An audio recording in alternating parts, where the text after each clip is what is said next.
Texting and driving is a very serious act that needs to stop and stop soon. According to Bernadette Aftub and Lonon in 2019, in 2016, almost 3,500 individuals lost their lives and 391,000 were injured, but survived a crash in which distracted driving was involved.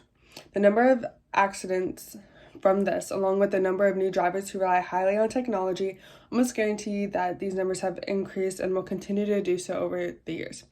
I've done a lot of research on this topic as well as I'm very passionate about it, so I would really like to educate others on it. There are many negative results from distracted driving, and having stricter laws and stronger education requirements on the topic may save many lives. I will start by providing some stats, then move into expanding education regarding it, and then some stricter laws. Young drivers have a higher percentage rate than older people do of car crashes from distracted driving, along with a higher number of admitted cell phone use. Younger drivers, more than older ones, rely highly on technology, as it is something that they've grown up with more than the older drivers. Older drivers, although they know how to better get around than younger drivers do, when it does come time to using technology in the vehicle, it becomes more of an issue because they aren't as familiar with it. Young drivers have been found to account for 21% of texting and driving related crashes, according to Tucker, Peck, Marsh, and Roof in 2015.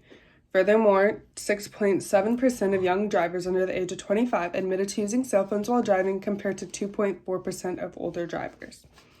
As technology advances, people are more likely to use it even when not necessary. People aren't putting phones down when they need to, causing numbers of injuries as well as deaths to rise more and more.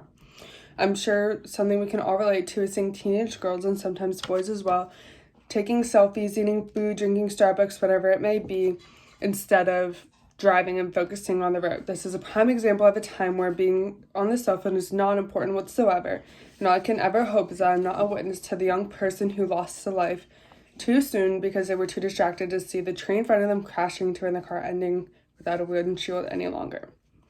Texting and driving is a major safety issue around the world.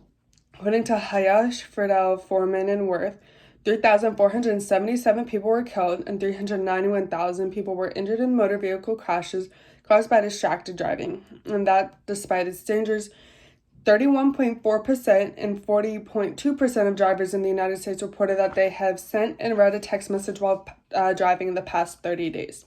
There are more people texting and driving that should be on the road, and the numbers don't seem to be going down. If there's a guaranteed way for people to put their phones away in the car, we may eventually be able to see a decrease in these stats.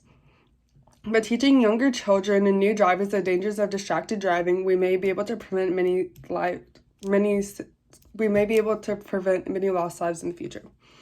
Education is a big part of any kid's childhood, but some things are stressed more than others. Driver's education should be required for any young person to get a driver's license, though the teaching should start at a much younger age. Parents should be much more conscientious of what they are doing when driving, because young kids are often watching them. Especially after their parents, kids are very likely to repeat the things they hear and see. So if they see their mom texting someone while driving on the way to school, they will think it's okay to be watching their cell phone, looking down the lap or whatever it may be, versus focusing on the road when their time comes to be in the driver's seat. A study was put together to inform teens on dangers of texting and driving. These types of classes are good for informing teens on the true dangers, giving them real statistics, and really putting that negative results in their head. Based on the results of the POST survey, it is suggested that distracted driving program influenced teens' driving behaviors positively. There's an increase in the number of participants who stated they were unlikely or not likely to send a reply to a text message while driving. There were also notable increases in participants who stated that they were unlikely or not likely to make or receive a phone call while driving, said Adiola in 2016. Classes like this being put into driver's education courses would be very beneficial for children getting ready to drive. By giving them this information, that gets the gears in their head turning, and they will be much more focused on the safety than the Snapchats. Lastly, stricter laws will help enforce people to stay on their phones while in the driver's seat. If people know they can potentially get more than a ticket and even serious jail time, they will be less likely to go on their phones in the first place. The stricter laws will encourage drivers to put it away, keep their eyes on the road. Having a police pull you over, question you, and either write you a very large ticket or put you in handcuffs on the side of the road will really put a damper in someone's day. Some people have questioned the idea of cell phone usage bans, not knowing if they would be worth it. According to Flanagan in 2019, as a starting point, research cited an introduction to Ferdinand generally indicates that handheld phone bans reduce the amount of phone usage while driving. Although reducing texting while driving is clearly a prereq for bans to be effective, the real measure is whether it reduces crashes and injuries. By putting our phones away for starting 1 week, we can eventually get into the habit of driving more safely without having any serious bans in place. There are many ways to prevent using a phone, such as powering it down, putting it in the passenger seat or glove box, or even giving it to a kid in the backseat to help distract them during the ride as well. The world could be a much safer place if stricter laws were enforced. Nevertheless, in egregious situations, legislators and prosecutors need to consider the possibility of imposing more severe punishments on those who cause death or serious bodily injury while texting and driving. One way courts can impose more severe punishments is by increasing the size of criminal penalties under existing laws that prohibit texting while driving. If those laws prove insufficient, it might be appropriate to impose enhanced sanctions on texting and drivers, says Weaver and Friedland in 2014. Stricter laws and harsher punishments could lead to less crashes, less injuries, and less deaths. If punishments to these laws were worse than they currently are, people would be less likely to use their phones while driving.